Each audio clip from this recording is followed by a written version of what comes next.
Support for this podcast comes from Frito-Lay and the 2023 Snack Bracket Championship. The Frito-Lay Snack-It Challenge is underway, and fans are voting on their favorite snacks to crown champion. We're talking about prime-time matchups between the best 64 snacks in the land. Will Ruffles Ridges reign supreme?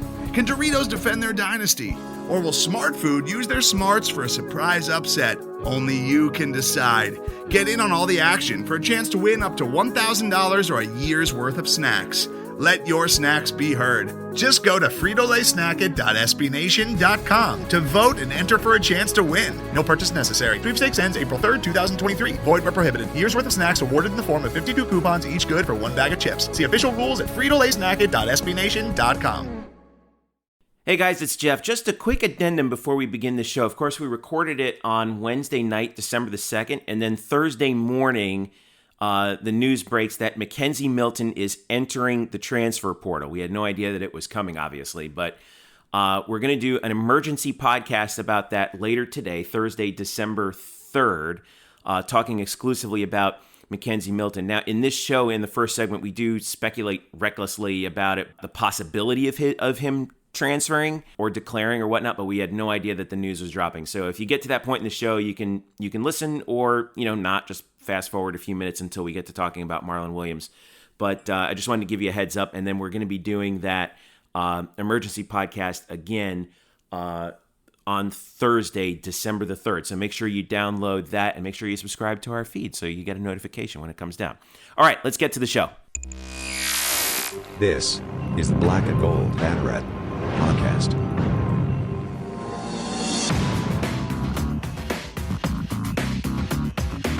Now, here are your hosts, Jeff Sharon, Eric Lopez, and Brian Murphy. Welcome to the Black and Gold Banneret Podcast. Jeff, Eric, and Brian with you on Wednesday, December the 2nd. This is when we're recording this, on the evening of Wednesday, December the 2nd. Does this count as, Eric, as the sports equinox that we're going to get right now? I mean, we had football, we had basketball, but, it was basically like a 2-day long equinox, wasn't it, around the Thanksgiving holiday? I don't know about an equinox. I have a feeling the equinox will be taken to the extreme come starting in late January. But it was nice. It was nice to be having multiple sports going on from UCF for a change. It felt nice. So football wrapped up the regular season against South Florida. We'll be talking about that and what happens next for the Knights. Also, what happens with a couple guys on the team, including Marlon Williams. What will his next move be? And we'll speculate a little bit about the bowl situation. We'll also talk about men's basketball's win over Auburn in their opening game, a ruthlessly efficient victory over the rather young Auburn Tigers. And then also women's basketball getting a win in their first game the day before Thanksgiving. They just took Virginia to the woodshed against in their opener against on the home floor, beat them by 26 points, and it was an impressive performance indeed. So lots to talk about there. Remember, you can follow us at UCF_Banneret, Facebook.com/blackandgoldbanneret, and of course, blackandgoldbanneret.com. We are the home of the UCF Knights on the SB Nation Network. So let's talk football. 58-46 was the final on Black Friday. UCF wipes out South Florida in a game that, everybody on social media was complaining about this game. And the South Florida fans were like, ha, ha, ha, you're not beating us by as much as you thought you did. But UCF still scored 58 points on them on their home field. The game wasn't that close. There was a little moment there late where USF kind of got within, 45-38 in the fourth? Yeah, 45-38. And had the ball. They had the and ball, they had and the then ball. they turned the ball over. Yeah. And then the defense made a play, turned the ball. Now, okay, I'm not going to recount all the things. I'm just going to go over... especially since that game took forever. Good Lord, for crying out loud, people, please, can we college football? Fix your damn sport already. Good Lord, we don't need 4 hours. What do you want them to do? What do you want them to do? For starters, keep the clock running when teams make a first down, and please don't spend 10 minutes on an instant replay review of a guy, whether he's down at the 1 or he's down at the half-yard line. Come on, people. Come on. So USF did finish the game with 646 total yards. They actually outgained UCF The Knights had 577 yards on 81 plays. That works out to 7.1 a play. 404 yards passing on the day for USF. I thought that their quarterback Jordan McLeod actually played really well. I thought that he was really outstanding. Dylan Gabriel had a game where he was just like just another Dylan Gabriel game. 22 of 36, 336, 4 touchdowns, 1 pick. McLeod was 32 of 46 for 404 and 4 touchdowns, no picks. 2 Bulls ran for 100 yards. Kelly Joyner and Brian Battie. 2 Knights ran for 100 yards. Greg McCrae and Bentavious Thompson. Of course, Otis Anderson didn't play. Neither did, we found out later, Marlon Williams. And UCF had, Jacob Harris had 110 yards, 3 touchdowns on 5 catches. Trey Nixon had 94 yards. Jalen Robinson had another 81 yards. So there's a lot of offense happening throughout this game. That's what happens when you have a game with over 100 points, Jeff. Well, yeah, shocking enough. But the end result of it was, to me, the game wasn't as close as the fans made it out to seem. USF kind of had a little moment there, but UCF kind of kept them at bay and kind of stiff-armed them the whole way down. I do think USF is going to get better under Jeff Scott. I think they showed some signs. Can't get any worse. Well, that's true. But I don't think I don't think that there's as much to be concerned of about UCF at the end of it was a 6-3 season. Regular season comes to an end. They ended up finishing the season playing all the games. They didn't lose one game to COVID. And I thought a tremendous credit is due to the coaching staff and the players, and the support staff as well for maintaining the discipline and all the things that they had to do in order to play the whole season. And now UCF just awaits a bowl game. I don't know. I mean, call me crazy here, Brian, but I wasn't like a lot of fans that I see on Twitter who are like, "Oh my God, this is terrible! It's like we lost." I'm like, no, we won. Like it was a rivalry game. Some people in Vegas would argue that we did lose. Well, screw them. I don't care. Whatever. That's not my problem. You lost if you gave the points. Yeah. You definitely lost. Well, no, don't give the points in a rivalry. Don't give the points in a rivalry game when you're on the road. How about that? Like, there's an idea. So anyway, Murph, I don't know. Am I out of my gourd here? What? No, not. I mean, usually yes, but not here. Well, that's reassuring. It's just amazing the short-term memory loss that I believe some of the fan base has when you look at the past few games before this one, in which UCF's defense was surprisingly good without Houston, having to go through all of the tumult of that week and then go to Houston and put up what was their best defensive performance of the year. The game against Temple, really the defense set the tone for that entire game. The offensive numbers in that game were down because the defense was so good. The game against Cincinnati, in the first half, they gave Cincinnati probably the worst offensive performance of their season in the first half of that game. And yeah, they got worn down in the second half because Cincinnati just keeps pounding at you. But that defense was pretty good against the top 10 team. Yeah, and kept now them in the game. Sudden, kept them in the game. And now all of a sudden, yes, well, the offense couldn't score for again a big long chunk of time. The defense kept them in the game. And now all of a sudden, USF comes along. It's a rivalry game. Here's the thing. People wanted to see UCF win this game 64-12 or something around there. Blood. They want scalps. I want scalps. So when UCF wins by a significant margin, but doesn't look great in doing it, isn't perfect, keeps USF competitive, all of a sudden it's our defense sucks all year. As if we didn't spend the last 3 weeks fawning over this defense and how well they've actually played.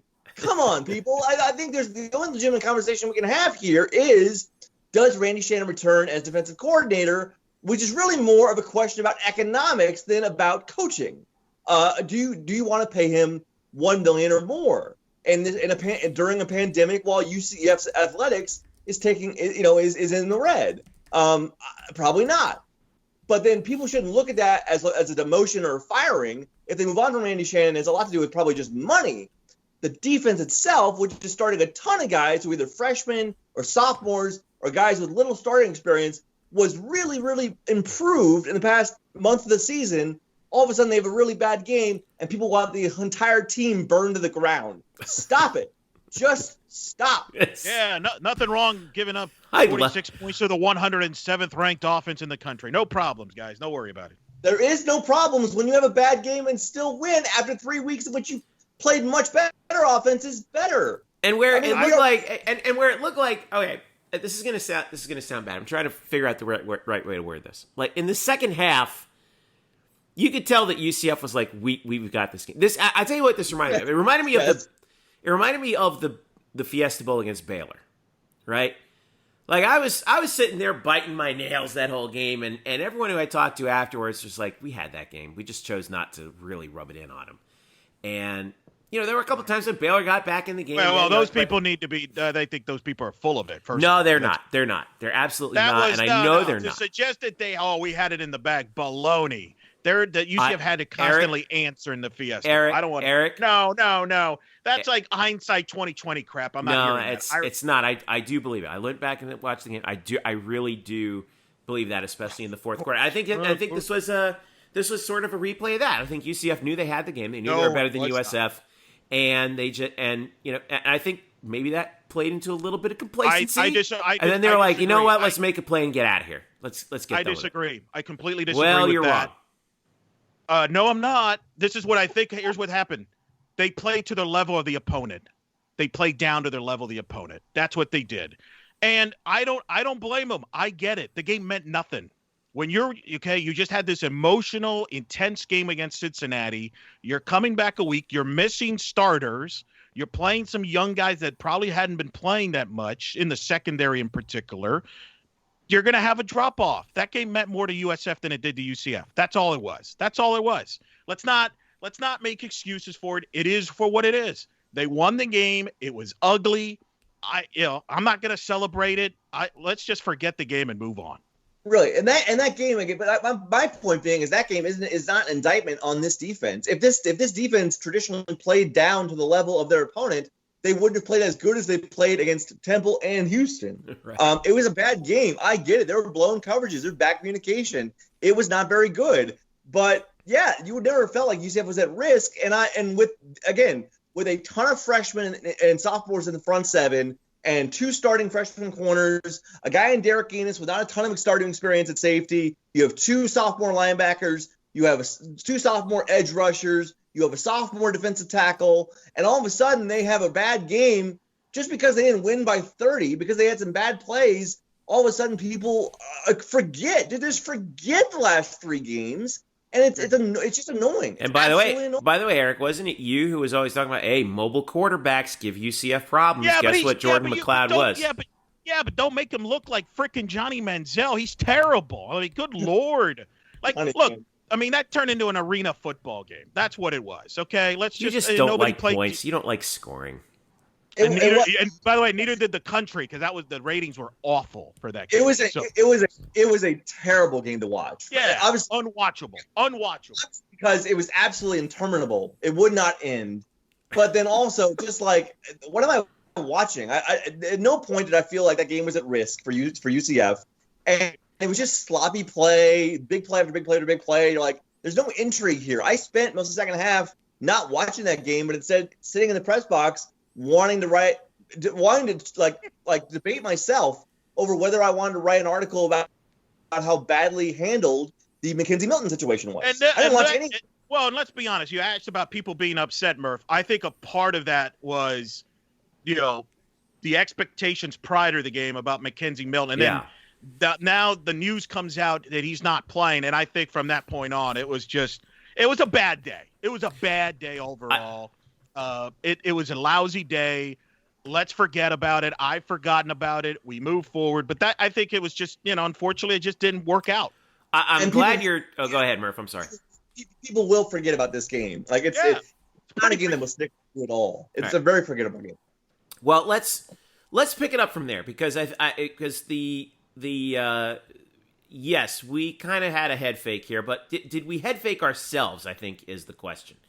And I think there's a pretty good possibility that we did. It came out during the telecast that McKenzie Milton, the day of the game, he spoke to the crew from UCF, and we were all hanging on, Dylan Gabriel's thing from the, a couple days before, saying we got some surprises on offense for you, and everything.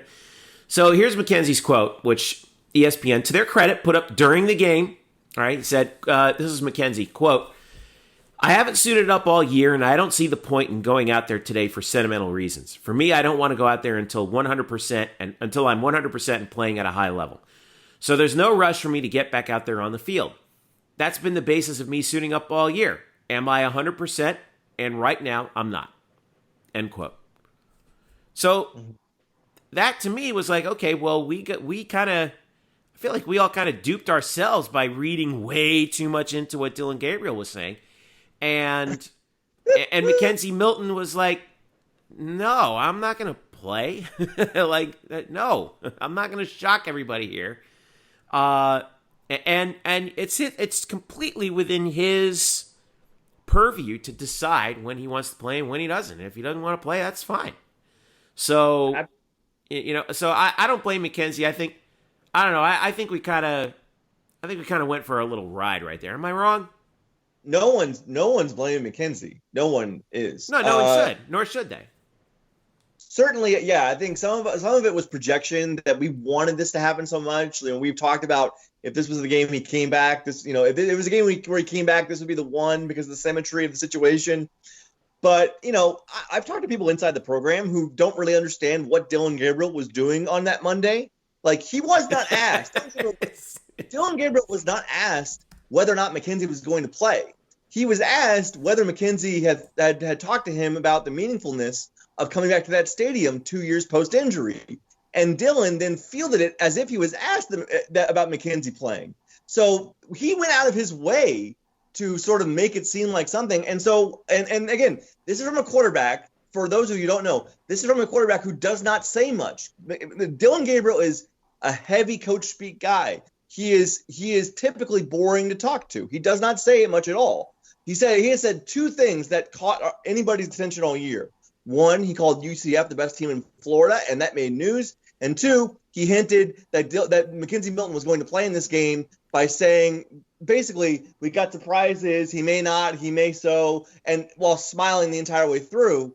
So, and that made news too. So yeah, I understand that we ran with this because we wanted it to happen. But we also ran with it because there seemed to be a lot of smoke there, and then there was no denial.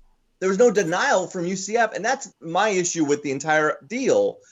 Once Monday happens and you see the reaction to that, it is nationwide. It is now an issue on SportsCenter that night that Dylan Gabriel's dropping hints about McKenzie Milton possibly playing in this game.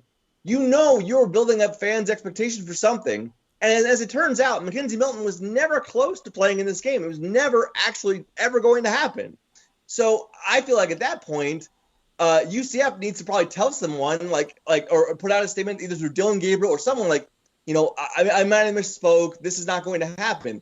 I understand the reasons why they didn't, because you want people to tune in to watch McKenzie and get those ratings. You want people to come to the game because they're interested in seeing McKenzie play. And we know for a fact, guys, that more people showed up to this game for the sole purpose of the possibility of seeing McKenzie. So if you wanted to tempt people into watching this game and coming to this game, then you did that. But you also raised expectations that they knew inside the program were never going to be fulfilled, and it left a lot of people disappointed. And I, we were all very upset, and we all felt like, yes, we had run with it, but we all felt in some way that we had been duped. And I wish they'd handled it better, because what ended up happening is now McKenzie has to put out that statement to calm the fire, and that puts McKenzie in a bad position. He shouldn't have to do that. McKenzie should not have had to make that statement.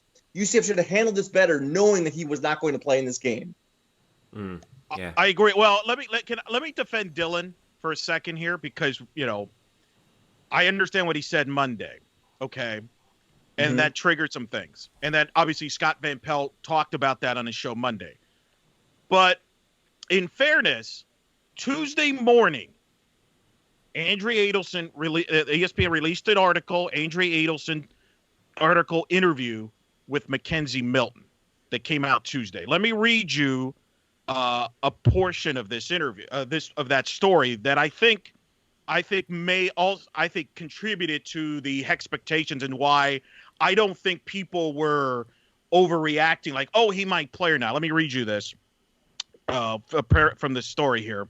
Quote, UCF's trip to USF on Friday is the first since Milton got hurt. The Knights play in the same stadium for their bowl game last year, so Milton has been back. But this time, it sure feels a little bit different. Milton has not suited up since he got hurt, and he wants to ask Heupel if he can on Friday. He knows Gabriel's the starter, and backup Quadri Jones is ahead of him on the depth chart. But if there is any role for him in the game plan against the Bulls, he wants to have one. He also knows another year awaits him given the pandemic alter eligibility rules. All right. So that was Andrea's words there. You know that we all have written stories and after doing interviews, she didn't just make that quote up there. She didn't just make that statement up out of thin air. That makes it sound like McKenzie Milton wanted to play in that game. Well, then, you know what I mean? Then someone's lying at that point because Heupel said after the game, and I believe this. Heupel said it's all McKenzie's decision. Let's play that. Let's play that clip. All right, here it is. With KZ, it really has been day by day, week by week, and KZ's in charge of that process. I think that's important. He's as fierce of a competitor as I've ever been around, and very prideful, and wants to be back at 100%. And for that reason, that's why he hasn't suited up yet, and that's been his call. And we're going to continue to help him. It's remarkable what his journey's been, and today was emotional day for me. I can't imagine the feelings that he had coming back into the stadium and on that field, all the work that he's had to put in, and great story of faith and the power of the human spirit. And it's not a complete story yet. He's going to continue on that journey, and when he's ready to play, he'll be out there at 100%. So there is Josh Heupel again, talking about the faith and strength of McKenzie's recovery, but also saying that his decision is his decision to play or not to play. And so if McKenzie really wanted a role in this game, quote unquote, even if that was, to hand off or to play a couple of snaps, I think that's available to him as long as he wants it. So I'm kind of confused over what Andrea is reporting and what Heupel is saying. There is a conflict there. Well, let me ask you this, and we don't know. Could there be that McKenzie had thought in his mind, hey, I want to have a significant role, and Josh is like, no, we don't. We're trying to win a football game here, and maybe we could try to sneak you in at the end. Maybe they weren't on the same page. I mean, I'm not saying that happened. I mean, I don't know. It just finds it weird that and this came out Tuesday. That's what Andrea wrote, and I know Andrea well. You all know Andrea well. I don't think, again, this wasn't just out of thin air. Clearly, I think that was the impression there, and something, happened. And I don't know if anybody's necessarily lying. It might just been a miscommunication. And I think looking back at McKenzie's statement and the fact that he didn't suit up for this game, when they're probably, if he wanted to take a couple snaps, I think that's available to him. Because guys, certainly he's well enough to at least, take a handoff or take a knee on a victory formation snap. Like, that is not above the realm. Maybe he can't. Maybe he's not physically cleared to do everything, or to get hit. But he could do that. So I think though McKenzie Milton is dead set on one thing, and it's pretty evident through the statement that he released, and that is starting a college football somewhere again. And look, if he said that he was not going to play for sentimental reasons, to me that sounds like a guy who will not play until he has a starting significant job somewhere. And obviously, unless something happens to Dylan Gabriel, that's not happening here at UCF. And so you have to imagine, people are going to lose their minds, but McKenzie Milton is not going to be here next year. I would be very surprised if he is. I would think he's going to transfer out, once he's fully 100%, and find a place where he can actually go compete for a starting job. Because when he's got a top, one of the nation's best passers in front of him, it's not happening here. And so I think this is it for McKenzie Milton's UCF time, but it's for the best if it's what he wants to do, because what he wants to do is start somewhere. Yes, people are going to freak out about this. So Murph, and then Eric, I'll go to you after this.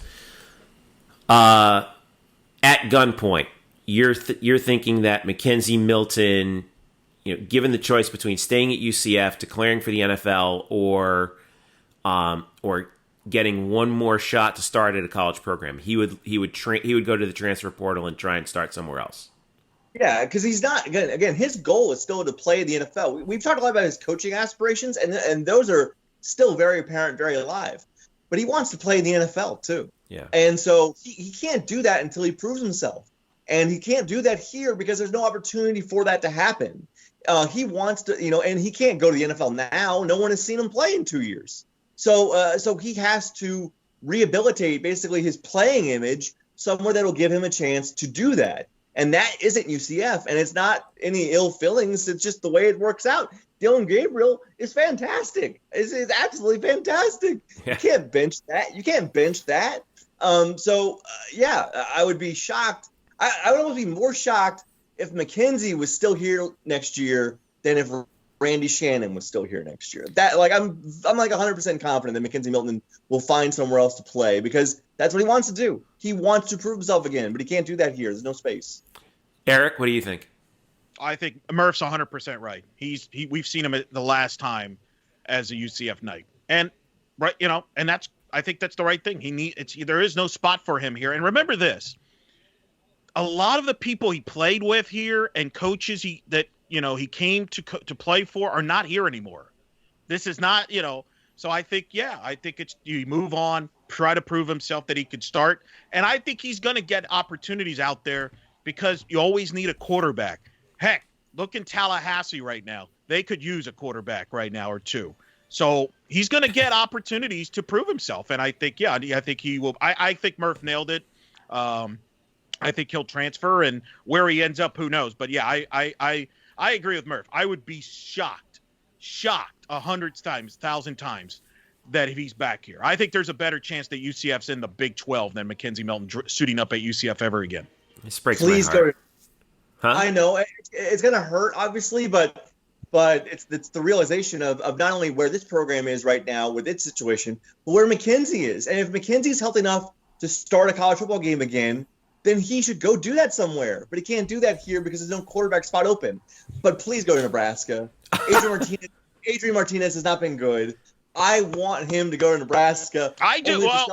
I do too. I've had this argument with Andrew Glutkoff on our post-game show, Night Shift, which you can find on our YouTube page. He is sold on McCaffrey, the Nebraska quarterback. I am not. Oh, yeah, that's true. So are you sold on the McCaffrey kid? Because I'm not, personally. No, what about? He's an incomplete right now. I don't know if you can tell. But what I think he could start, he could go there and compete. And let's be honest, if you're Scott Frost, that's the only quarterback you've had in your last handful of years that's won games for you. So again, and McKenzie could go there to compete, to play. But we already know that Scott Frost would welcome him with open arms to coach. To coach, Scott Frost wants him to come to Nebraska. And that would be enticing for McKenzie to learn under the guy who recruited him, who turned him into a phenom. I'm repeating everything I said 3 weeks ago when we talked about this. But yeah, I don't know. Again, it probably doesn't make sense, like schematically and really in the sense of like what Nebraska's depth chart looks like. But just for my own selfish, self-involved reasons, God, I want McKenzie Milton to play for Nebraska right now. Oh my! Send your hate mail. Send your hate to Brian Murphy, ladies and gentlemen. Let's go. But I think you would agree, though, Murph. He's going to have opportunities because, and again, I think Florida State. There's other schools. I'm sure they'll be like, you know what? Let's give him a shot. What do we got to lose? We got nothing right now. I'm not sold he would even go to a Power 5 team. Maybe he goes to a Group of 5 team. Like, why Andrew not? brought that up. Andrew brought that up. What if he goes to a place like? What if he goes to back home? What if he goes to a place like Hawaii? Well, Hawaii, I think, makes sense. And I'll give you another one. Washington State, the head coach there, remember, came from Hawaii. Yeah. What about the one that I keep hearing about when I fly around Twitter is Ole Miss because Jeff Lebby's there. Do you guys buy that? I mean, obviously the connection makes sense, but the problem is they have a quarterback. He's not going to start over Matt Corral. Matt Corral is there, and I believe he's only a sophomore, and he's put up good numbers. Ole Miss's problems are not offense; it's defense over there. They've got a quarterback now, and I believe actually they just turned a Florida State commit who's from the state of Mississippi. He's one of the top quarterbacks in this upcoming signing day, which is coming up, by the way. He was verbally committed to Florida State. He just uncommitted, and I believe the word is he's going to go to Ole Miss. So that more than likely. So I just don't see the room for him there, but you can't dismiss it because of the Jeff Lebby factor for sure. And Kevin Smith is there too. So it'd be kind of weird to have all the UCF guys at Oxford. I am sure that our audience is just loving this segment right now, by the way. Gosh, I'm sorry, guys. Please, the show will get better, I promise. Well, let's talk about more guys leaving UCF instead. Marlon Williams announced that he has played his last game at UCF. This is no surprise. He did not play against USF. Apparently, he was injured and quite badly in that respect too. But he will move on as well. What's the last word, Murph, on Marlon Williams, and where do you see? Ostensibly he's opting out and getting ready to declare for the NFL draft. Well, he doesn't have to declare; he's a senior. But he could have come back. He could add one more year of eligibility. But what's the last word on Marlon here? A guy who, remember entering the season, it was like, well, who's going to fill Gabe Davis's shoes? And maybe it's Marlon, but I mean Trey Nixon, Trey Nixon too, and he got hurt. But really, it was like we didn't know, right? It was like, well, Jalen Robinson, Marlon Williams. Yeah, but Marlon Williams is sort of a possession receiver. Should be more one of the stretch guys like Trey Nixon or Jalen Robinson. We don't know. We'll find out. Boy, howdy, was it Marlon Williams. I was one of the best receivers in the nation this year. Tough, dependable, runs a series of different routes at different portions of the field. Really hard to bring down. Reminds you of, because of the way he can be versatile in his usage and his strength and his balance, his toughness, kind of reminds you like a Deebo Samuel kind of player. Mm-hmm. And so it's interesting to see him see where he fits in the next level. Eric, you had something. Didn't Mark Daniels, you probably know this, didn't Mark Daniels say something about what happened exactly with Marlon Williams? I think he kind of alluded to on the show, on the radio show, that it was a kind of a fractured ankle, basically. Yeah, and apparently he had played with that ankle for he had played with it before. Like he played with it during the Cincinnati game, I believe. So yeah. Anyway, he's not playing anymore because he needs that ankle fixed up, guys. And why not? Because there's no reason to play in that USF game. There's no reason to play in a bowl game. Take care of yourself. Go to the pros and see what happens. The guy was remarkable this year. I think exceeded expectations, even for those who were his hardiest supporters. Really one of the best receivers in college football. Otis Anderson also didn't play against South Florida. Ostensibly, he is also heading to the next level. What's the I guess outlook on Otis, at least at this point? Yeah, I don't know why Otis didn't play, but certainly I would not expect him to play in the bowl game either. Remember Otis certainly flirted with the NFL last year, thought about going, wrote his letter that he was coming back for his senior year. It's really he's more difficult to judge on an NFL level because I don't know if he's great at one thing. Like he's a capable running back. He's a capable receiver. He's a capable punt returner. I don't know if he's fantastic at either of those things, and he's really undersized to be, a volume running back at the next level. So I don't know. He looks to me more like a gadget player, which certainly can work. You've seen plenty of guys in the NFL do that with limited touches. But what I think about Otis is, he was just a true freshman when he scored the initial go-ahead touchdown in the fourth quarter of the USF game in 2017. To think about everything that he has accomplished. I know many others have too here in the program, but we're talking about Otis right now. To think about what Otis has accomplished since he stepped in as a true freshman in a sizable role in that Scott Frost offense right away, he has been integral to every part of the success this program has experienced over the past 4 years. One of the most important players in this new generation of UCF football since 2017. And again, multiple facets as a runner, receiver, returner, fantastic player. Also for media, a fantastic talker, really speaks his mind, not very guarded, not boring at all. It's been a pleasure interviewing him. And again, it's just to think of the impact he made from the day he stepped on campus to now. He was always a big part of this last 4 years of success.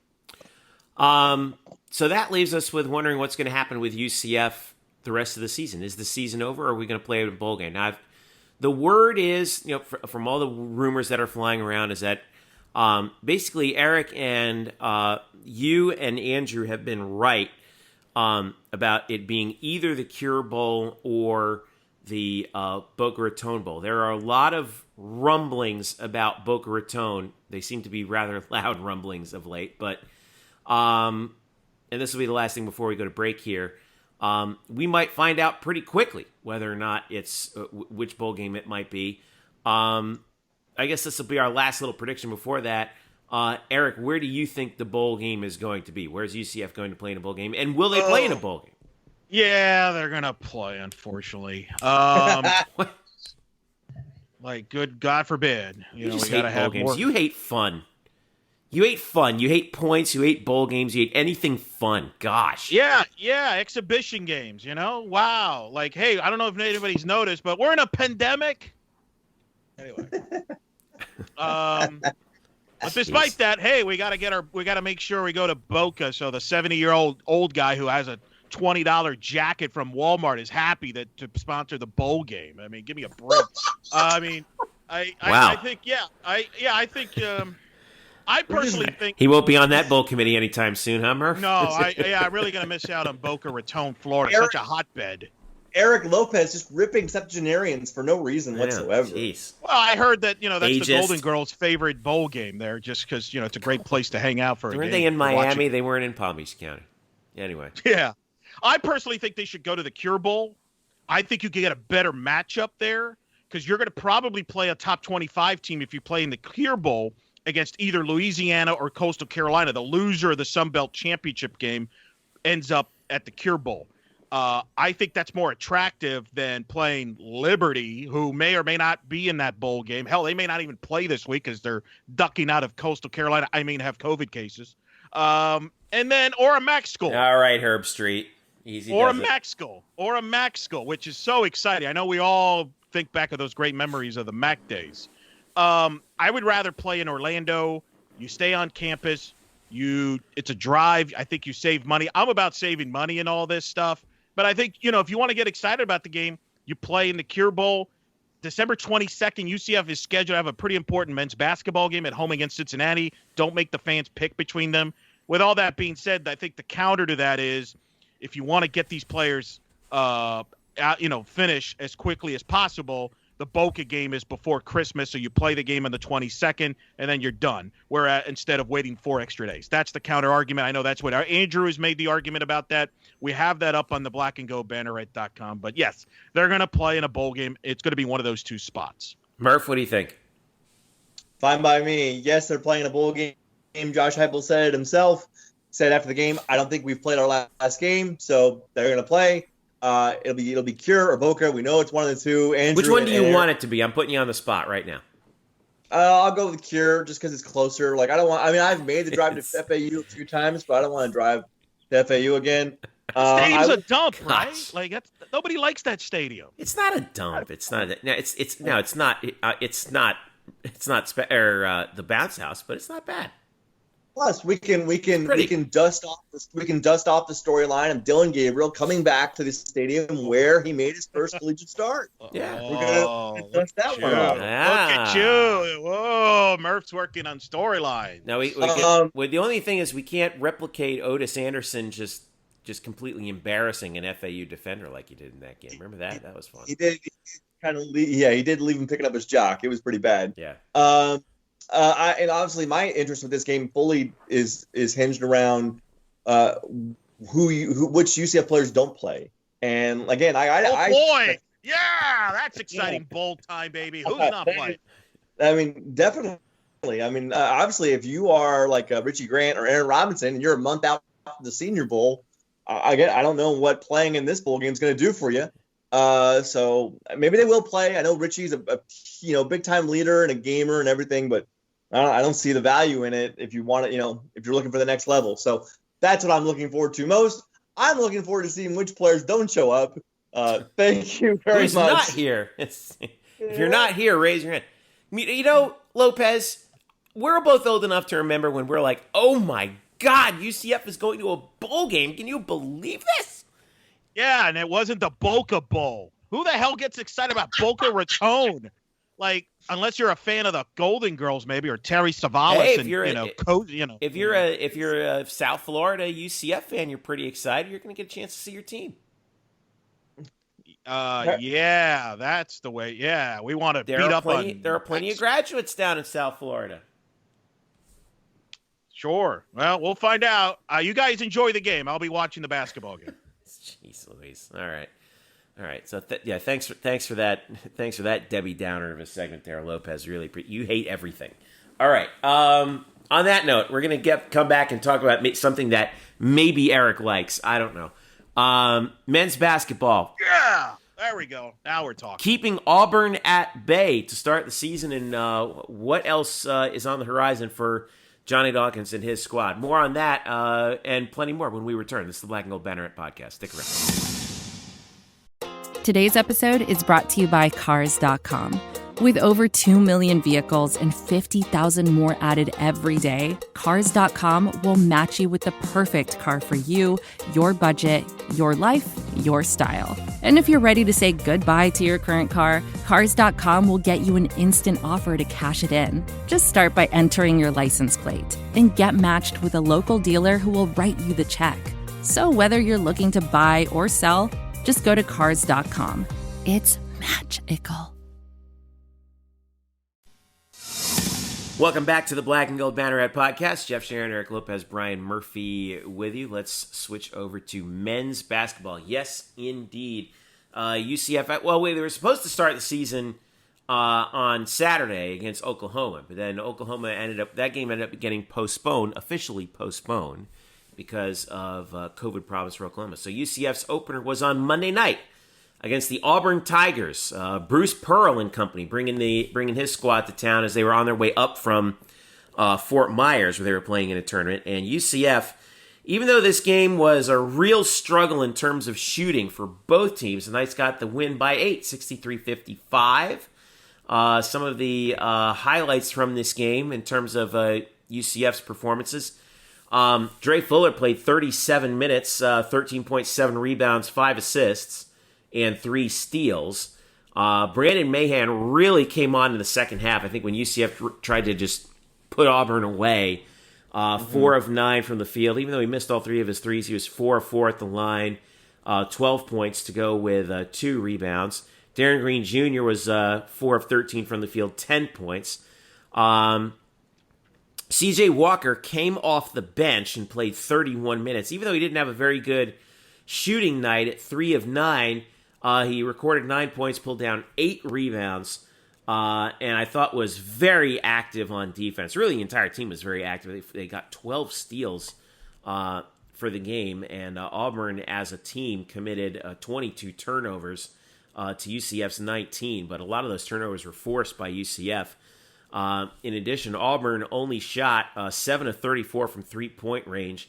In the first half, by the way, Auburn was 8 of 32 from the field, 2 of 18 from three-point range, and 3 of 14 from the free throw line. So they were really bad shooting.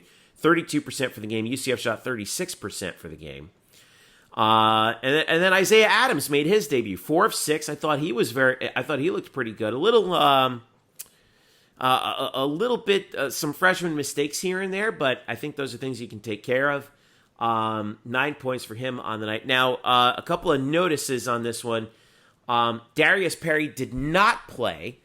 He was a scratch on the game time roster, and also Moses Bull did not was also a scratch on the roster. But pretty much everybody else, except for a couple of the freshmen, except for the freshmen, got in and contributed. But I was really impressed with the. Now I did PA for the game, so I'm sitting up in section 103 above the fans.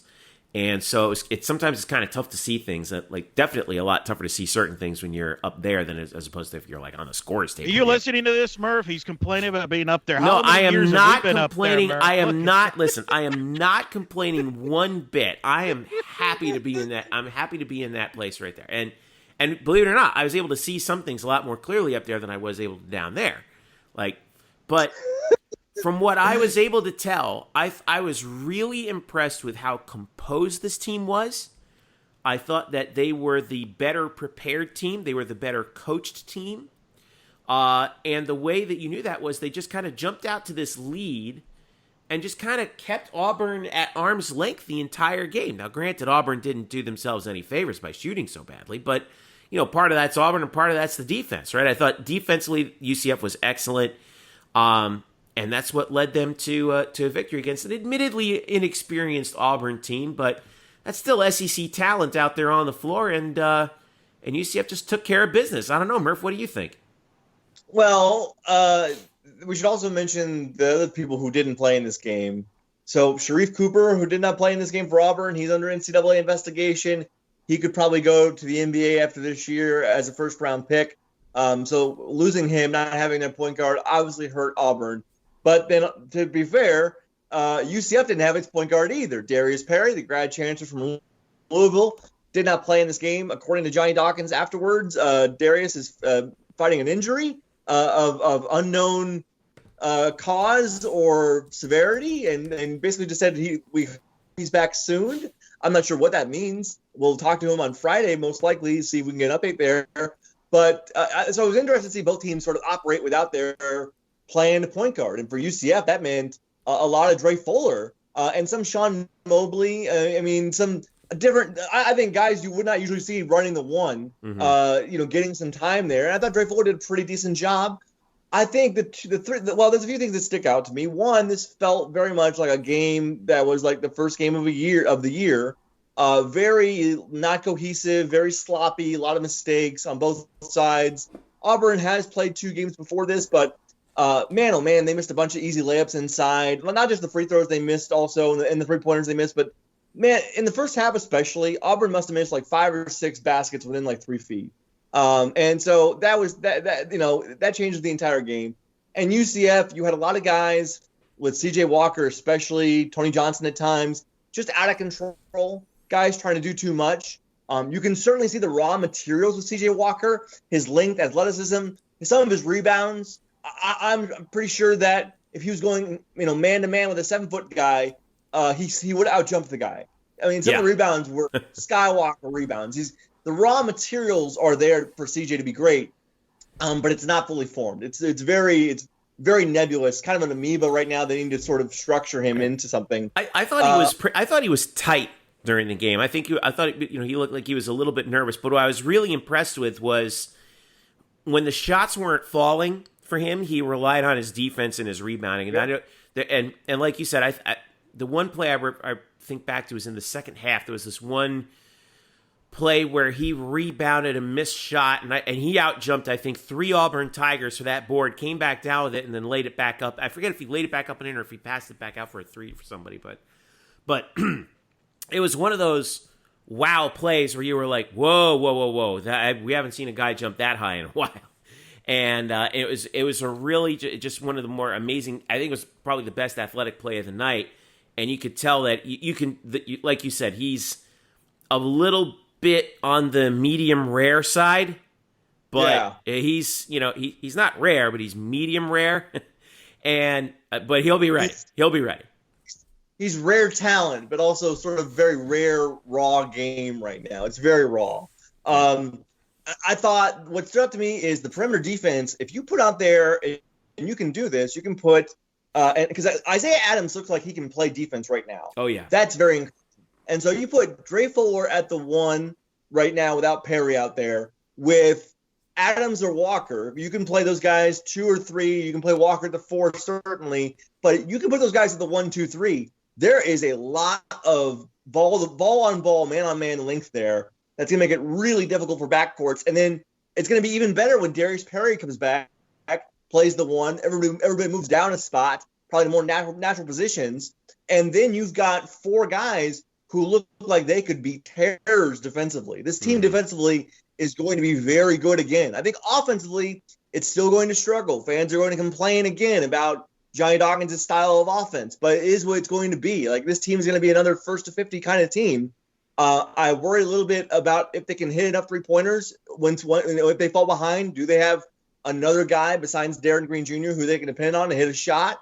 I don't know that right now. But I thought the defense looks great. I think the length lives up to the billing, and there's talent here that is very far from being any sort of complete product, and it's going to change. I mean, this game by itself should get a grade of incomplete because I think Darius Perry changes a lot of what we'll see in the future. Well, let's hope so, because even though the UCF is playing at Michigan in Ann Arbor Sunday at 4 p.m., that game is going to be on Big Ten Network. Tony Johnson had to leave the game against Auburn with an apparent injury.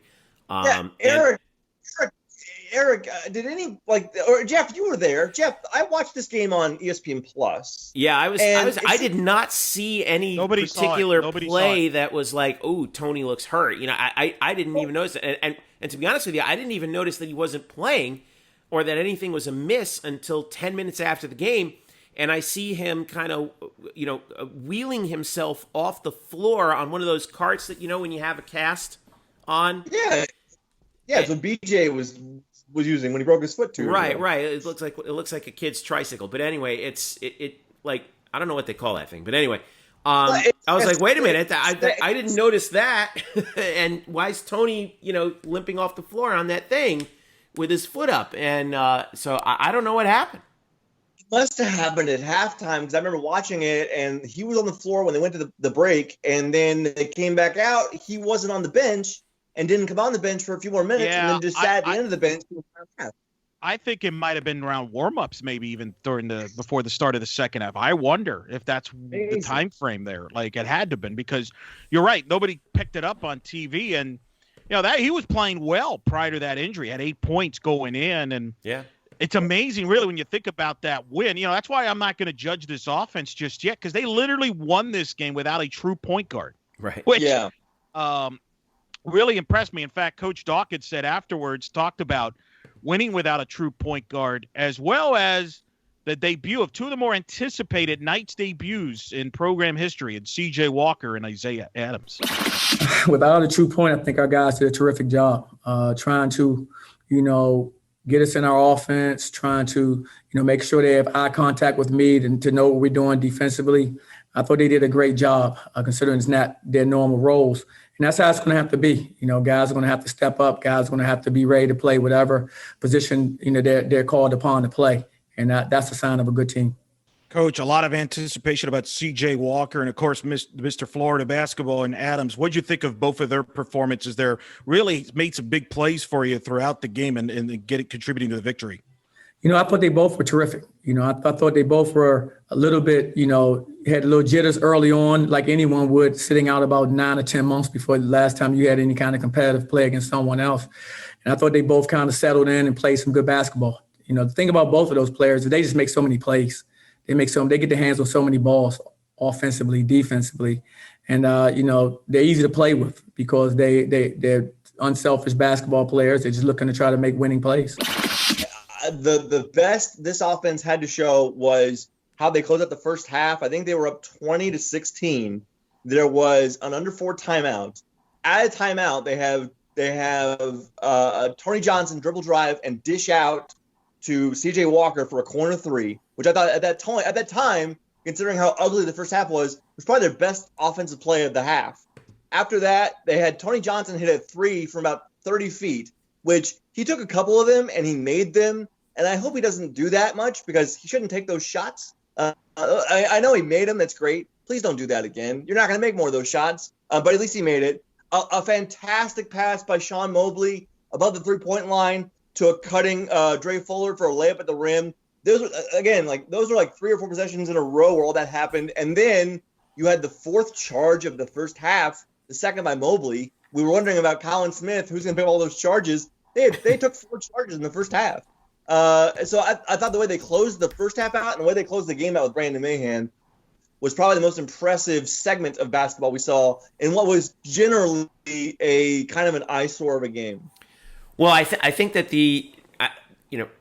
again, we just don't know what the team's really going to look like until Darius Perry gets out there.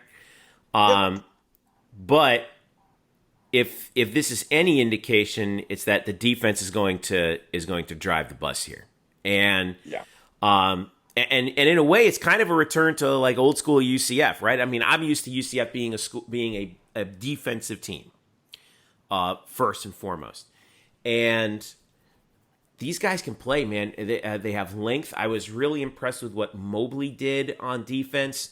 And to be honest with you, he was kind of forced offensively into a position that I'm sure he didn't really like, because he was. I think that they ended up kind of like putting him at point in the second half when Tony went down, and him and Mahan kind of splitting it a little bit. But to kind of cobble together, think about this. They kind of cobbled together a win against an SEC team. I mean, it's at home, whatever. I mean, you got the W, and now they head to that road game against Michigan. We got one more bite. I want to play. This is CJ Walker after the game talking about his debut in a UCF uniform. Seeing people, when you look in the crowd, you see people that you're familiar with. You know what I'm saying? I know they only had 25%, but for the most part, I do see people I'm comfortable with. I just feel more comfortable at home working out with, you know what I'm saying, like guys that I'm comfortable with here. It's a lot of new guys, but we get the job done. And being at home is just a plus, being able to do that here, right, as opposed to on the other side of the country. CJ, I know it's important for you to be back home, but can you elaborate a little bit more on your decision to transfer to UCF? I mean, I know Coach Dawkins recruited you all through high school, so I guess there might have been, you obviously had a little bit of comfort level with the staff. Can you kind of talk about the other reasons why you decided to transfer back home? For sure. I first came to transfer. I didn't come to transfer. I came because the gym in Oregon was closed during Corona, and I had nowhere to work out. So I came over here just working out with my coaches and my high school gyms. And I just, got a good feel for it after being here for a couple months. And I wanted to wait. I didn't want to make sure it was an emotional decision. I wanted to make sure it was really what I wanted. So my agenda wasn't even to transfer. It was really just to come out here to work out. But it was just something I felt going on. How do you evaluate your play in this first game? I think I play with high energy. I feel like the shots and stuff is going to come later on. But, I'm a high energy guy, so I get myself going by going out there getting rebounds. I think I had probably 9 today, you know what I'm saying, and blocking shots, taking charges, like doing all the dirty work, and then everything else is going to come. So I'm not really too focused on much right now with the scoring. I'm just trying to get my team, involved and trying to just win games. And I feel like I play with some real high energy today. That's what I need to come with every day. So, hey, man, go 1-0, right? So UCF now heads on the road for Michigan on Sunday. Then they have 9 days off until the following Tuesday, December 15th, when they actually open conference play at Houston. And then December 19th, that's a Saturday, at Florida State. That's the last non-conference game before the next home game, which will not be for 20 days from now, at the time we're recording this, December 2nd, against the Cincinnati Bearcats on a Tuesday, December 22nd. By the way, props to the fans, because I thought, the atmosphere in the building was kind of odd, and I think everyone was kind of like, this is our first basketball game post-COVID, don't know what it's going to feel like. And I think that the fans also were kind of in the same position as the players were, like kind of feeling things out, not really sure how everything's going to work. It's not the same as it usually is. What's our seats going to be like? And it kind of felt like one of those non-conference games over like winter break, like the band wasn't there, not as many fans as you would see, not a very full student section. I think that's kind of what it felt like. But in that second half, when UCF kind of poured it on, I don't want to say poured it on because it's not like they blew Auburn out, but when they put the game away, the intensity was there, and I think that that's going to crank itself back up when Cincinnati comes to town. So I was really It was a weird experience for everybody, but I think it's hey, that's what this year's going to be all about. We're going to be all right. We'll just take it one day at a time. It's all right. This next game coming up that I've talked about the UCF length on defense on the perimeter. It's going to be it's going to be a very, very trying, challenging matchup this week with Michigan. Isaiah Livers and Franz Wagner, 6'7", 6'9" guards, combo guards, but still guards. They play outside the perimeter. UCF? I get their length, but their length's going to be tested against 6'7", 6'9" combo guards. What do you think, Eric? This is going to be this one's going to be a tough one, especially on the road up at Chrysler, right? I agree, especially, and I think Murph nails it. I mean, Michigan is certainly going to be a tough matchup. And again, we don't know what the situation is going to be with the point guard. That does worry me from an offensive standpoint. But I agree with you, Jeff. I think this defense is got length, versatility. I mean, I talked to Dre Fuller after the game about that, and he talked about this team has the athleticism and the length, and really can do a lot of mixed coverages, as you will, defensively. They can pick up a lot of space on the court, and I think they're going to be in every game because of that. The question's going to be the offense. Murph has brought up the questions he has, and it starts with the situation with the point guard. I think I'm excited about Walker. I think you nailed it, Jeff, and how Walker played. I think he's going to get better. It's funny.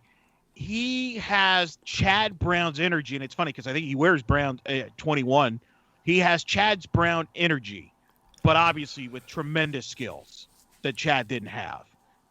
So I think, to me, Walker's going to be like a double-double machine. And then Isaiah Adams, 9 points in 14 minutes off the bench. I think he's the wild card of this team. He's got that knack to be a scorer. He's one of those guys that, knows how to put the ball in the basket. He did that in high school. That's why he was Mr. Florida basketball. Mm-hmm. And they might need him to be that scorer off the bench, if not start, because that's going to be the question is who's going to be the scorer on a given night for this team.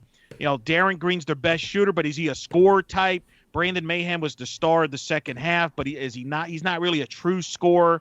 I think Adams, they may need the scoring from Adams, 10, 15 points a night to help the offense until we know, and again, I won't know too much about this offense until we get Darius Perry back and hopefully Tony Johnson back soon. Because even though Tony's a little wild, like Murph talked about, he's also a guy that's capable of putting the ball in the basket as well. So I think that's the question. But this defense is going to be legit. Yeah, the one thing I was really encouraged by with Isaiah was just how aggressive he was. Yes. Because it's real easy when you're a true freshman to just kind of I'm just going to drift a little bit in the game and see where I fit in. No, the second he got into the game, he was aggressive at taking the ball to the basket, at shooting the ball. They didn't always fall for him, but I think we're going to have some really impressive nights for him. By the way, go ahead, Eric.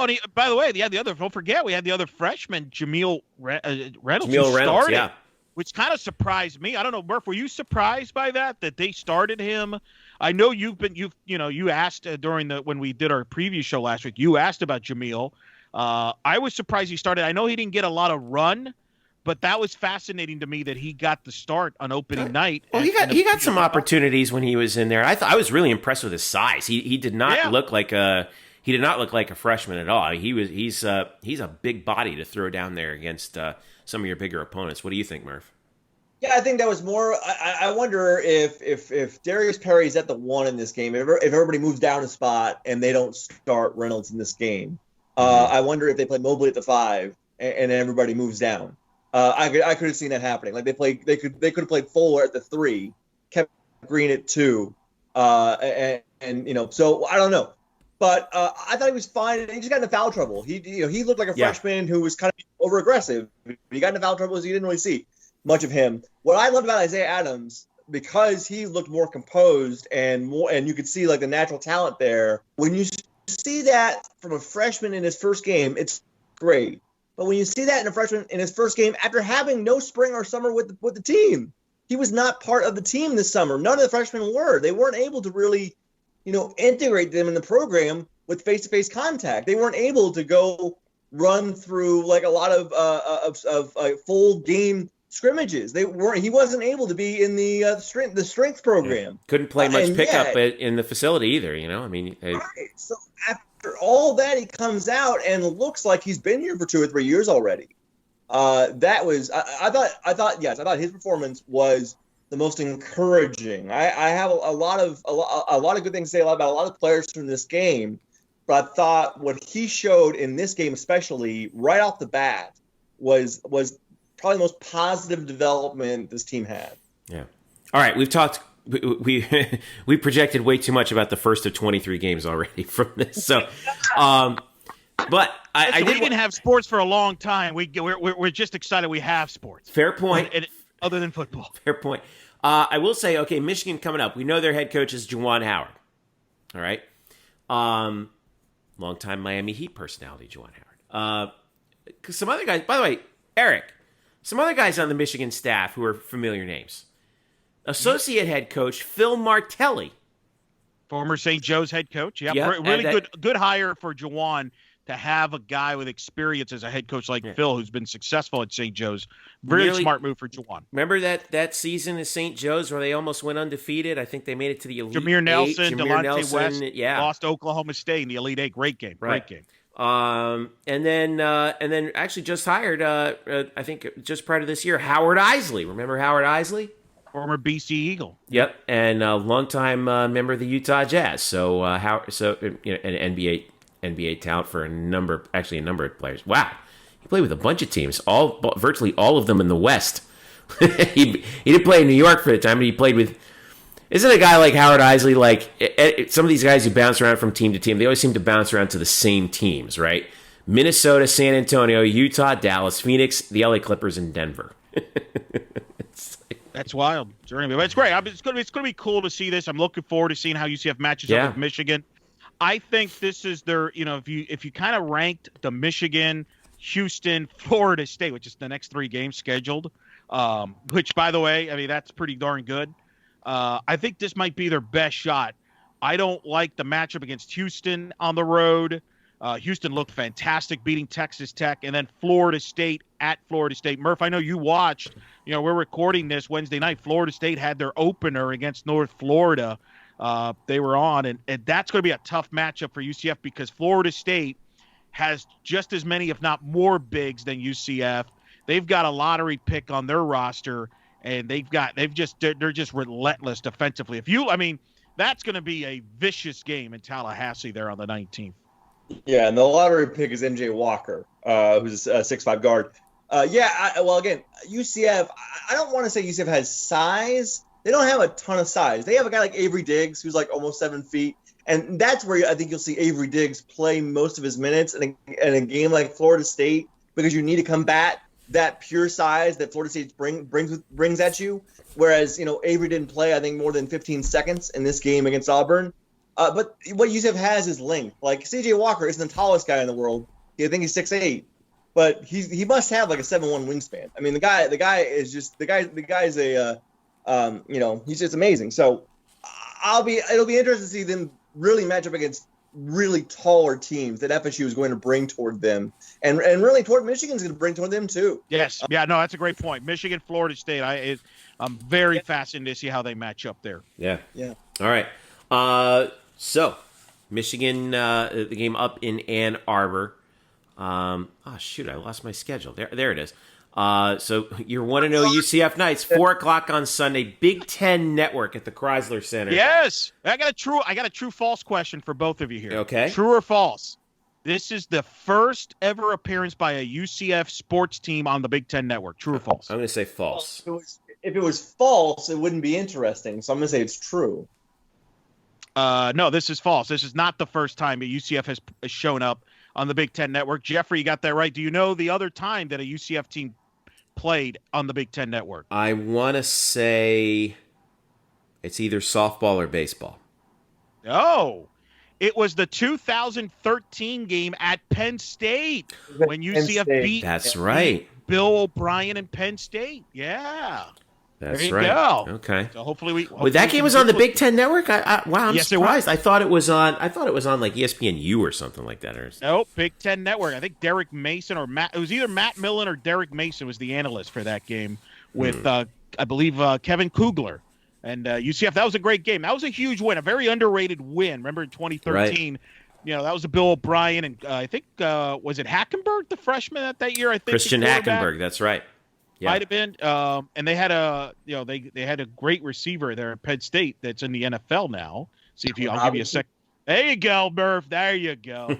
But UCF played great on the road. It was over 100,000 fans. I remember Jerry O'Neal would tell me that's one of the loudest places he's ever been to as a sideline reporter. And really helped jumpstart that 2013 season as far as marquee wins. Part of some of the exciting games that year. So, yeah, good memories. Well, it's going to be loud in Chrysler too. Well, maybe not as loud as we're used to because no. What am I saying? No, are they even going to have fans up in Ann Arbor? I saw them play Oakland. I think it's family relatives, basically. Oh, okay. Wow, man. Hey man, if you get some loud grandmas out there, some loud moms, that thing goes loud in a hurry. Let me tell you something. There's nothing. There are very few things in this world louder than a sports mom. Absolutely. I would know. I'm married to one, and it's like, oh man, it's like I didn't know, babe. I didn't know that you were that involved in this. So anyway, let's take a break before I get in trouble and someone gets back to me about this. Hey, yeah, good idea. When we get back, we'll talk about the women's basketball team. We got a win in their first game of the season against a power conference opponent. We'll talk about the UCF women's hoops and an impressive win at that when we get back. This is the Black and Gold Banneret Podcast. Don't go away. We'll be right back. Welcome back to the Black and Gold Banneret Podcast. Jeff, Eric, and Brian, as we wrap up here, we wanted to pay homage to UCF women's hoops for their huge victory over Virginia the day before Thanksgiving. Started out trailing this game 13-5, and then all of a sudden they just turned the Jets on against the Cavaliers. Outscored them 28-10 in the second quarter, 27-11 in the second half. So by my math, that's 55-21? Yeah, 55-21 in the last three quarters of this game. 60-34 the final. They just took Virginia behind the woodshed in this game. Virginia made only 4 shots in the entire second half. 4 shots from the field. Meanwhile, for UCF, some surprising contributions. Diamond Battles actually led UCF in scoring with 17 points, 7 assists, and 5 steals. Cortasia Sanders also contributed with 5 steals of her own, plus 9 points and 5 rebounds. Masni Kaba had a bit of a rough night in the low post. She was only 1 for 8. But she was picked up by Brittany Smith, who scored 7 and added 3 rebounds and 2 blocks. And then coming off the bench, how about this? Alicia Lewis, transfer from Syracuse University. She's originally from the state of Delaware. 29 minutes off the bench, 5 of 5 from the field, including 2 of 2 from the 3-point line. 13 points, 6 assists, 3 rebounds. An impressive performance for somebody who didn't get much PT at Syracuse. Now, she and the other big transfer came in, Asia Todd. Now, Todd got the start, and Asia was an ASUN all-freshman selection last year, but she played 10 minutes, so only made 1 shot. But Alicia Lewis comes off the bench and puts on a bit of a show, Eric Lopez. I thought that was a really impressive performance, and she contributed mightily as the second night in double figures to this blowout victory over Virginia. You watched this game pretty closely. What'd you think? She was huge. What an impact. And what's funny, Lewis and Todd, it was announced prior to the game that they were ruled eligible by the NCAA. We didn't even talk about them on our last episode when it came to the season preview because we didn't know if they're going to be eligible. Yeah, we kind of mentioned them, but it was still up in the air. It was a big question mark as to whether or not they would play. Correct. And boy, what a dividend. And she really was the spark plug when they were scuffling in the first quarter. We'll hear from Coach Abe here in a second talking about that. But they had some nerves, couldn't find some offense. But then she came into the game, man, and she hit some shots. She's got a beautiful mechanics of her shooting there. Really reminds me of Zai Lewis shooting. Remember Zai? And it's funny, they both were 23. And I thought she brought spark and was really great chemistry with Diamond Battles on the backcourt because it allowed Diamond to play off the ball. And I thought it really got the offense really going. And then defensively, they just swarmed on Virginia. They figured him out. That zone defense looks nasty, Jeffrey and Murph, because they've got length. We talked about the men's with length. They've got length there with Tay Sanders, who might be maybe one of the best individual defenders in the country, because she has tremendous length. They have size. They have length there. That zone, it reminds me, Jeffrey, I'm curious what your thoughts on this. This zone might be the best zone in women's basketball. It reminds me a lot of the Jim Boeheim, back when Syracuse was really Syracuse, not the recent Syracuse teams, like the national what an title indictment. team. Wow. Am I wrong? You're the orange guy. The one thing I will say, as somebody who follows Syracuse, having gone to graduate school there, the one thing that's never really left them is the defense and how committed they are to the 2-3 zone.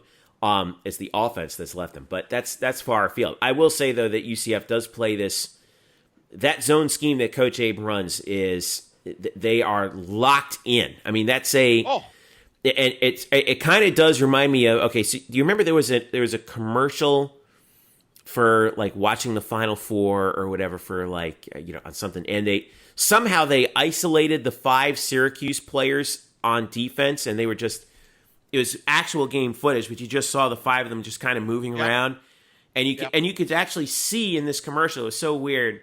Somebody find this on YouTube and send this to me, because it's really amazing. Those 5 players moving in perfect unison, and it was really remarkable to watch. And when you watch UCF play defense, again, we talked about how good the men's team is on defense. The women's team on defense, they're so locked in. They just play. They really are 5 players playing as one on D, and I think that's where. You mentioned how important Diamond Battles has become. Boy, has she gotten good on defense, man. I'll tell you, she's she should. I don't think they have an all defensive team, but if they did, she should definitely be on there. Well, her and Sanders. Yeah. I mean, they just swarmed the ball pressure, and Virginia just had no answers, and. They just swarmed and kept them in the defense, and then offensively they got going. I mentioned the chemistry, Lewis and Battles. I think that could be a difference maker for this team this season. Mm-hmm. I asked Diamond Battles about that right after the game, and she talked about the chemistry with Lewis as well as what she worked on this offseason, knowing that this year she would have a bigger role at UCF. They're some great players. Lish, Lewis, she's a great point guard. Our chemistry, I guess I would say from us both being point guards, we know how to play with each other.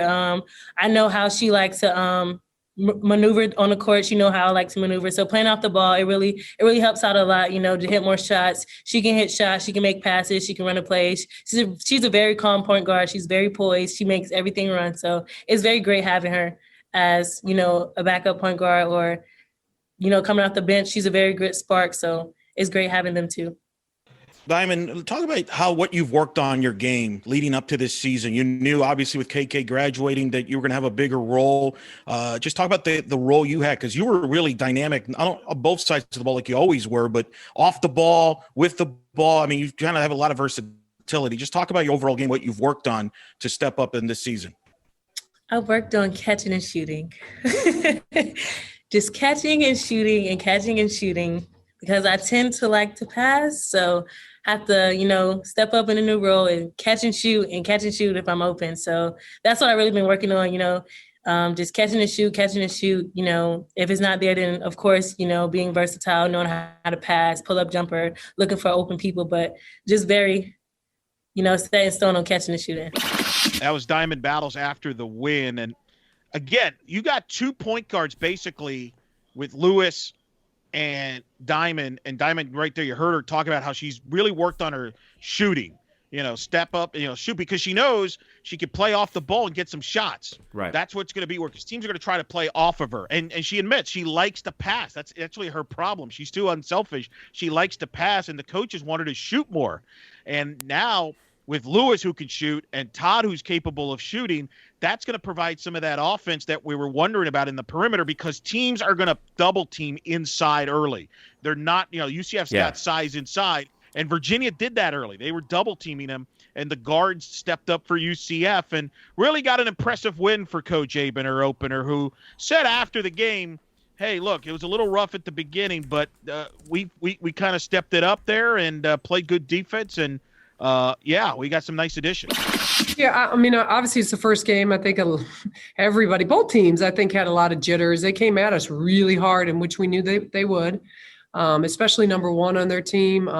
Is Carol Miller. She was phenomenal starting the game for them, and their two post players were playing really hard. But I knew that they were a little low in the post, so I really wanted to go at them and get them in foul trouble a little bit, and we did that. We accomplished that, and then after that first quarter where we calmed down a little bit, I kind of got a better feel, and my coaches got a better feel for what their tendencies were, like who was going to shoot the three, who was going to drive really hard. And last year, number one played the four a lot for them. So now she was on the perimeter driving and, being really aggressive. So I kind of changed up our footwork on her when they were closing out and just said, back off, like don't guard her at the 3-point line, just because don't give her some space because she wants to get in that paint and drive really hard. And, they did a good job of adjusting, and especially some of the new kids, so I'm very proud of them defensively, just being smart. I was happy that Moss and Brittany didn't get in foul trouble. That was one of our keys, that we got to make sure that they are not getting in foul trouble. So that really helped us too, so we could rotate all of the posts, especially in the second quarter. Of course, Alyssa Lewis and Asia Todd, we find out they're eligible to play, and they made an immediate impact. And Alyssa in particular, really, I thought brought the spark to your offense in that second quarter. Reminded me a little bit of another 23 you had in Zai Lewis. And she and Diamond really had great chemistry. You were able to play Diamond off the ball. Just talk about those two, what they will bring to the table and the impact they had, because I thought they were tremendous in their contributions and looked pretty good. Yeah, I think Lish was a surprise to the other team because, we didn't know that they were going to get cleared, and luckily they got cleared. And so I think that with Diamond and Lish, I think it was great that Diamond had to play, all those years with KK, and she's okay with that. And so with somebody as an upperclassman in Diamond, that a newcomer comes into the game and the newcomer is wondering how Diamond's going to feel about, her playing the point. Diamond's been like 100% supportive, 100% pumping Lish up, because Diamond knows that takes pressure off her to have to, call all the plays, handle the balls, do the shot clock plays. It actually gives Diamond more opportunities to shoot the ball, as you saw. So I think those two are always going to be able to play off each other like that. I mean, and I think it's a blessing that, Diamond got to play with KK for so long. Do you feel like, in a way, maybe that your defense is kind of ahead? I know it's just one game, but you forced 31 turnovers. You scored 28 points off of them. I remember a year ago with last season's team, you were frustrated with your defensive intensity. There seemed that right there from the tip, you had the intensity. There was communication. I know it's one game, but do you feel like your defense is even ahead of where you thought they would be, considering you're kind of playing catch up with everything going on? Yeah, well, I think Diamond and Tay and Britt and Moss are, yes, and Destiny, and then here comes all the new people. So if we have those four starting for us, and now the starting lineups could change a little bit, but I guarantee for this whole year, those four are going to be, the ones that are starting and playing. And so when I subbed, I really didn't sub too many of those out. I would sub one player and a new person would come in. I kept, when I subbed Lish in, I kept Tay and Diamond in. If I subbed Anna in, I kept Tay and Diamond in. And I think there was only one point that I had really two new people at the guard spot in at one time. But the posts are very seasoned. So, I mean, Janae knows how to play. Destiny knows how to play. Moss knows how to play it. And Brittany knows how to play it. So it's just the new guards coming in that I'm rotating a little different, and they're going to get better. They're going to get way better. Right. But we're fortunate enough, and knock on wood, that everybody stays healthy. We're going to have those four pretty much starting the whole time. All right. So that was Coach Abe there with, as I talked to her after the game against Virginia there. And I thought all in all, it was a success. That's a huge win. You beat Virginia. Obviously, Virginia's kind of in a rebuild with Tina Thompson as the head coach. They lost about 80% of their team from last year, so they're young. We're going to learn a lot about this team coming up Friday night when they go to LSU. That's going to be a really good game there, and this is going to be a daunting task. LSU's got size. That's an NCAA tournament team. They're off to a slow start, but they played a very good BYU and West Virginia team. So I would dismiss the record being 0-2 start. Don't read too much into that. It's going to be interesting there at the Maravich Arena.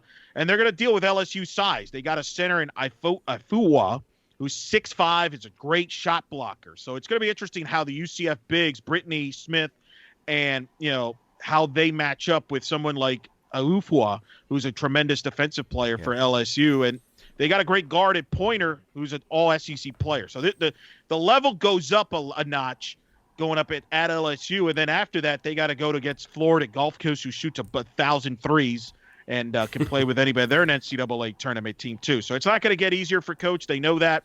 But it's a good start to get that first win against in dominant fashion. This defense might be her best yet because they're a much more athletic version playing her system. That's what's the scare. And I think that, again, that's why they're going to win a lot of games this year. Interesting point to make. Last year, the last RPI of the season, UCF finished 37th. Florida Gulf Coast finished 36th, who you mentioned they'll be playing after LSU, and LSU finished 35th. So back to back in last year's RPI. So these are teams. Where was Georgia Tech? Were they up? They were up there Georgia too, right? Tech. They might have had a bad RPI, but I remember Charlie Cream had them in the bubble. But they might have been the team that had a bad RPI, but were kind of in the 79 mix. Was their RPI last year. They were the team that had some quality wins, but some bad losses. But they were. I remember Charlie had them in the bubble. But that's a daunting task. But that's how Coach Abe wants it. And I think we'll see how this team kind of steps up. And again, it was really a positive to see Lewis provide some of that scoring and running the offense and the chemistry with Diamond. That's really blew me away. And I think that's some optimism as far as the backcourt scoring. But obviously, they're going to get tested here against LSU on Friday. Yeah. So, I mean, that's – and by the way, that game, is that going to be on TV too, Eric? Yeah, SEC Network Plus. SEC Network Plus. Now, you know who did the LSU game last week? And I don't think he's calling it this weekend, but it's your old buddy that you worked with in Clearwater, your old broadcast partner. All right, Garrett Wolford then, right? Yeah, he did the game last week on the radio because the normal radio voice for LSU is Patrick Wright, but he was doing men's basketball. So he got to do the games there. They were in Vegas, so that's not a bad spot. I don't think he was there. I think he was in studio. But I'm not sure if he's calling the game this weekend on the SEC Network Plus or it's going to be Lynn Rollins or Patrick Wright. But they're all good broadcasters. And so I'm looking forward to it. I've been to the Maravich Arena. I've been to that camp. It's a beautiful arena. You got the up there that the rafters, Shaquille O'Neal, Pete Maravich, beautiful setting. So I'm looking forward to this game and a great job by Coach Abe scheduling this game. And she talked about it. Remember, we aired it last week. This was already in the schedule. This was not a result of, hey, we're looking for games and stuff. They tweaked the schedule, but it sounds like this will be a home and home with LSU. Like LSU will be back here next year, which will be kind of exciting. And that's again, credit to Abe and Dawkins for getting these home and homes. That's the thing that's been really remarkable is they're getting home and homes because this for a long time, UCF basically had to go on the road if they wanted to play a big time opponent and not get a home game out of it. By the way, a lot easier to do that in basketball, given the whole situation, of course, having to deal with the net rankings and all that and the RPI than it is in football, right? Sure, you're not really scheduling things years out in advance like you are there. No, but basketball for a long time couldn't get teams to come here. Yeah. Now, well, I mean, at the time, I think it was because it was considered, UCF was not considered good enough, right? Correct. I mean, it was playing UCF would hurt those teams' RPI or net ranking. Now it doesn't. Now it helps, and that's why it's interesting how it's the reverse of football, right?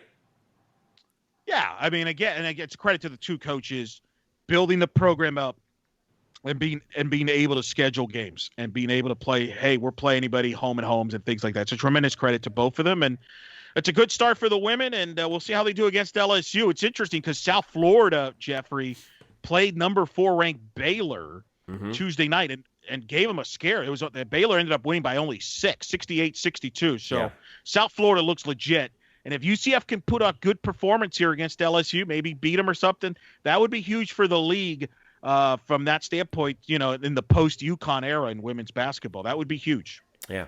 Again, Friday, December 4th, this coming Friday, 7 p.m. on SEC Network Plus, UCF at LSU. All right. Let's wrap this thing up because, again, we're coming out of Thanksgiving. You know, it's cold out here. It's starting to feel like the winter. It's in the 40s tonight here in Central Florida. But I know I love this time of year. It's really fantastic. But what do you guys got coming up this week? Because we got a lot of, kind of post football stuff we got to talk about. Maybe some, we'll be following what bowl UCF goes to if we hear about this week or maybe sometime later. Murph, I know you'll be keeping track of personnel too, right? Very much so. Maybe some other guys maybe declaring. So kind of like how Marlon declared. Yeah. But we have other guys. If you leave now, is it a declaration or is it an opt out?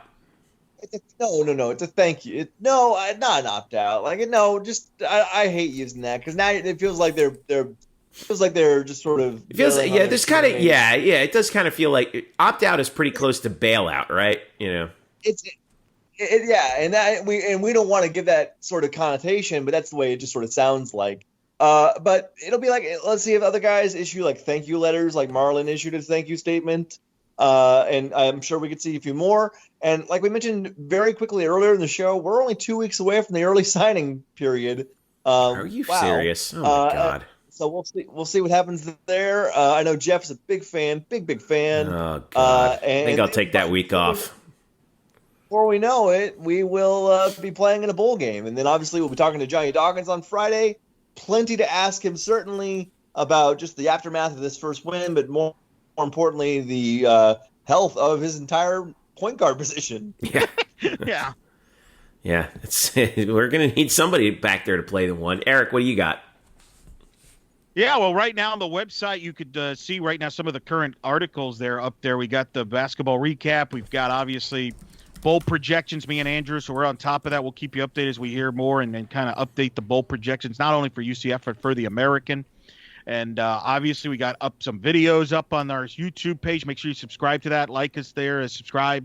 We'll have some content. Who knows? If Murph and I may even go up there after the Michigan game, depending on how that goes. Mm-hmm. So, what do you think, Murph? I mean, look, unless they get trucked by 40, which isn't going to happen with this defense. I mean, literally, for UCF to lose by 40, they're going to have to score 20 points. So that's not going to happen. And so, yeah, I'm definitely open to that. I would love to, Eric, as I'm going to be probably split screening our video with the NFL Red Zone. But, we got to do what we got to do. Got to do what you got to do. That's what we're going to do. So we're going to have that. And I'm also working an article. Is UCF South Florida not a TV draw anymore? That's a little. Well, when one of them is not very good, no. I mean, don't spoil my article. I mean, man, that's not really a spoiler, Eric. I'm just trying to tell you. I will make the case. There are two other games that really are now UCF's real rivals in football, and it's not the one in Tampa. I want to send a special shout out before we go to Jeremy Brenner, who's just been killing it with our newsletters every weekday. And also he's got the latest alumni report up there where he takes a look at the UCF football alumni and how they performed in the NFL. And we also got all right, Eric, you alerted me to this, and I want to talk about this real quick. So first of all, I wanted to also give a shout out to Sarah Fuller from Vandy, the first woman to play in a power conference football game when she suited up for Vandy, making history this past weekend. But it got us thinking, there was another UCF soccer player who was pretty good back in the day. Did anyone consider her for a kicking job? Well, lo and behold, you reached out to Michelle Akers, and who we interviewed her over the That's summer. Right. She can listen to that podcast. Friend of the show. Yep. By the way, the most amazing interview I've ever done in my life. Awesome person, Murph. Awesome person. You got to meet. Love Michelle Akers to death. We stand Michelle Akers. And it turns out that she revealed to you, and we found out some other information a little bit later, that she tried out or had an opportunity to try out for the Dallas Cowboys as their place kicker, right? Yeah, because I asked her, because you asked the question, right? Who would be a UCF soccer player that would have kicked for UCF, right? So right. One of the people I reached out to is Michelle Akers, because my initial thought is well, it's Michelle Akers, but what do I know? Let me just ask her. And she's like, well, it's funny you bring that up because I almost tried out the Cowboys. I'm like, what? Really? And it turned out to be true, right? And yeah. It was, and then she talked about that experience. She didn't go through with it. I mean, she kicked around, and they offered her to go with them to preseason and training camp and stuff, but she did because she wanted to play soccer. By the way, that turned out pretty well too. So, yeah. But in the end, it worked out. Yeah, but you and then you found out more info about that because there was articles about it and everything. Yeah, so she was the article's up on blackandgoldbanneret.com. So she was originally contacted by this guy named Jim Masson, who is a chiropractor in Fort Worth, who contacted TCU's head coach at the time, a guy named Dave Robinson. And Dave Robinson, and he was like, are there any women's college soccer players who you think could probably try out for the NFL to be a kicker? And he's like, there's only one person in the world who can do it, and it's Michelle Akers at Central Florida. So Masson calls her up, and she tried out with, or she worked out initially with a former TCU kicker named Bill Adams, and she said she was hitting from 52, and I love this quote that she said. She's like, so I went out to Texas and I was kicking field goals. They were so easy. In fact, here's I'll go ahead and play the clips from this interview. We got this interview from a podcast from Fubo Sports. Christian Polanco and Alexis Guerreros. Their podcast is called The Cooligans. Think hooligans, but with a C at the beginning.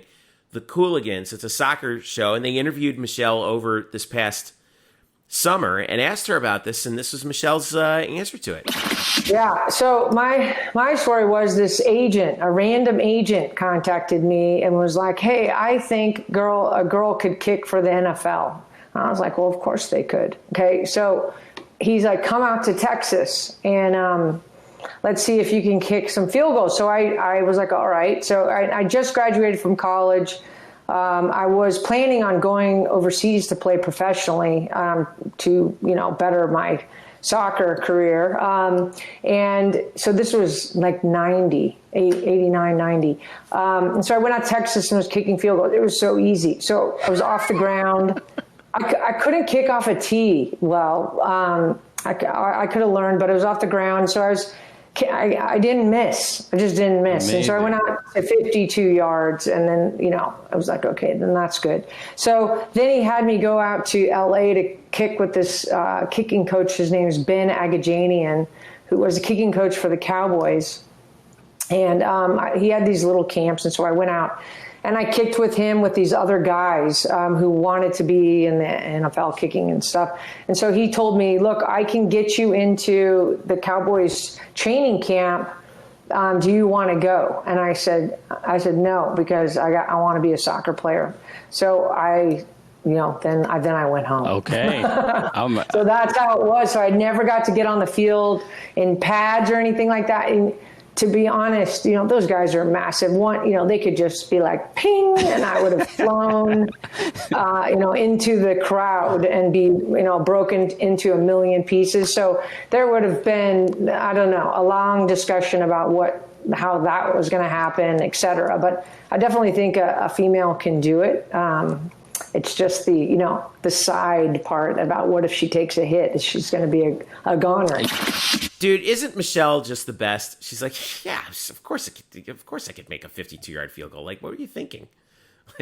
It's amazing. I don't doubt her. I don't doubt her. I don't doubt she could probably make one now from 52. I wish she was around in 2005. If she was around in 2005 and we would have had her on the football team, we would have won that Hawaii Bowl instead of that stiff Matt Prater. I'll tell you that. Rather have her than Matt Prater. Gosh. Oh, my God. Eric. Not that I'm still bitter about that Hawaii Bowl. Well, it's funny. So she had an opportunity to wrap it up. She had an opportunity to try for the Cowboys. Like she said, she said, no, I want to go into soccer. Interestingly enough, the Cowboys sucked at kicker for the next 4 years. Even though they were winning Super Bowls, they could not find a kicker. And it's just one of those interesting, like, a butterfly flaps its wings in somewhere else. Like if she made a different decision, like, yeah, I'll try out. Like how that could have worked out, because the Cowboys, they did not have a kicker. They ran through all kinds of really fun early 90s kicker names, Murph. Roger Ruzek. Roger Ruzek. I remember him. Luis Zendejas, who's the brother of Tony Zendejas. Ken Willis, Lynn Elliott, before they finally settled on Eddie Murray. Chris Boniol was out there for a while. It was quite disastrous for the Cowboys at kicker. I still think Michelle Akers could have definitely outkicked all those guys, except for maybe Eddie Murray, who kicked for like 25 years in the NFL. But she would have been successful, right? She would have been successful. The great one. She would have been successful, being the competitor that she was.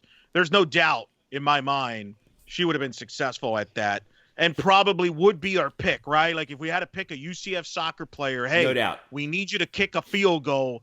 Who would you pick? It's got to be her.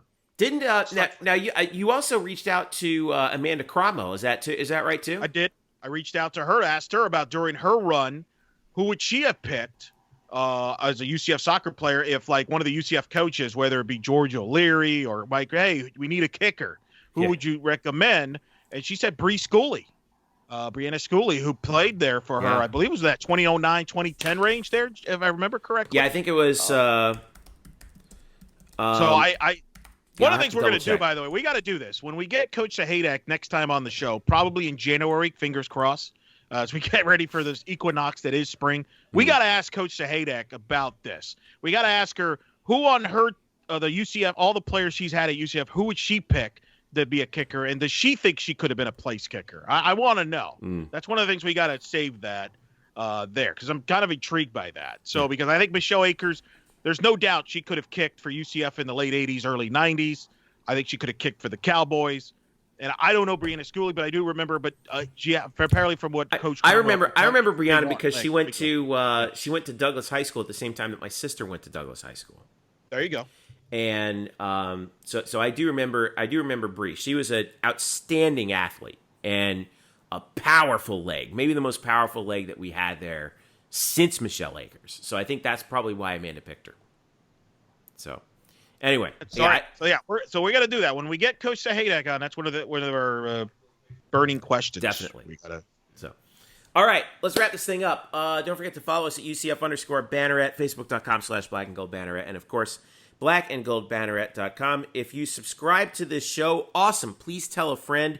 Don't be afraid to give us a rating, give us a comment on whatever podcast platform of your choice, especially if you're listening to us via Apple iTunes. That helps us out tremendously because we want to keep moving up the chain of UCF podcasts. We want anybody who searches for a UCF podcast on iTunes or Spotify or whatever to find us. So whatever platform you listen to, please like and comment and tell a friend to subscribe because that really does help us out because we love talking about UCF. We know you love hearing about UCF. So please help us out.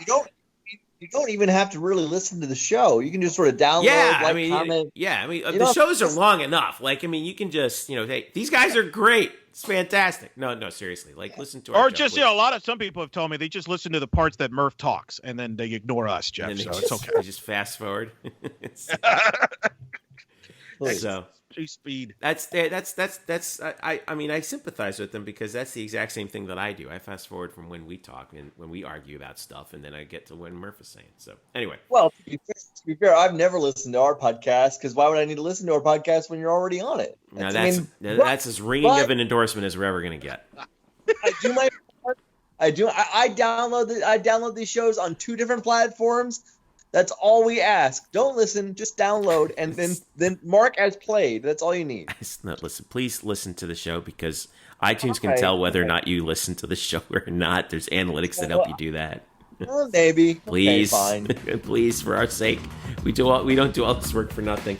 So again, follow us at blackandgoldbanneret.com for all the latest on UCF sports, especially as we head into another weekend of basketball coming up with a few big games for UCF men's and women's basketball upcoming. For Eric Lopez and Brian Murphy, I'm Jeff Sharon saying thanks for listening. This has been the Black and Gold Banneret Podcast. We'll catch you next week.